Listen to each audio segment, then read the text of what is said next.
One of the things I've asked you to do in your personal writing is show, not tell. And I'd like to explore what I mean by this by showing you some professional writers writing about their own lives, particularly when they were perhaps about your age now. So this is from Deborah Orr, who died very recently, but she died quite young. She was in her 50s of cancer. And she was a journalist, a great writer, and she, shortly before she died, had finished her autobiography, Motherwell. I would actually recommend that you read it. I think it's a fantastic book, very, very interesting, but certainly enjoy this extract that I've got for you just now. I'd taken physics, which I found an extremely satisfying exploration of how the natural world worked. My physics notebooks were still in that capacious bureau as well. So neat. This must have been the reason why they were kept. I always used a ruler. Not many other girls did physics, although the coolest girls in our year did. Anyway, because these cool girls were in the class, I didn't participate. None of the cool girls displayed any keenness at school because then they wouldn't be the cool girls. When they were in the class, the other girls tended to follow their lead. So first of all, we've got thoughts and feelings, understanding her character, the fact she'd taken physics and what physics meant to her, what she enjoyed about them. And then we've got a sense of her world. The coolest girls took physics. Now, that may not be the case in every school at every time, so she's giving us a sense of her context. None of the cool girls displayed any keenness at school because then they wouldn't be the cool girls. Now, sentences like this are an absolute joy.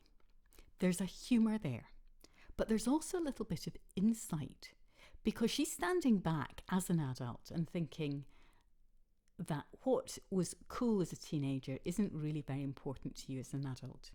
And probably some of you realised that at the time, that people do things to fit in, and realistically it's probably not as important as everybody thinks if you stop and reflect about it. And all good writers do tend to be the people who are sitting at the back of the class watching and thinking about why things are the way they are. So she now shows us that although she's clever and she likes physics, she also wants to fit in. So the teacher would ask a question and we'd all sit in sullen silence waiting for one of the boys on the other side of the room to answer. "Deborah," he would say, "I know you know this. Don't you?" "Sir, I don't." He'd glare at me, exasperated. It really annoyed him.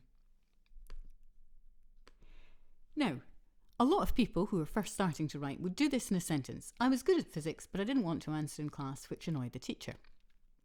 And what I'd like you to notice is that's pretty forgettable.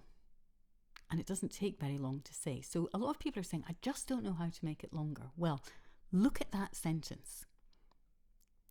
And look at what she's written. We've got that detail. We've got this moment in the classroom. We've got the fact that the boys and girls sit on opposite sides of the class, which I certainly remember from when I was at school. I'm not quite as old as Deborah Orr, but I'm certainly heading in that direction. And the fact that the teacher is thinking, right, Deborah, cleverest girl in the school, there's probably been a bit of classroom chat around that. Might not want to ask the other cool girl sitting there, but she knows, she always works hard, she wants to do well. Surely she's going to give me something and I don't have to have the boys answering all the time, because there would certainly be classrooms where only boys would answer at this time. And obviously this teacher is trying to do his best and get everybody speaking. Drama dialogue. Anyway, my parents went in to see the physics teacher expecting the same fulsome praise they got everywhere else.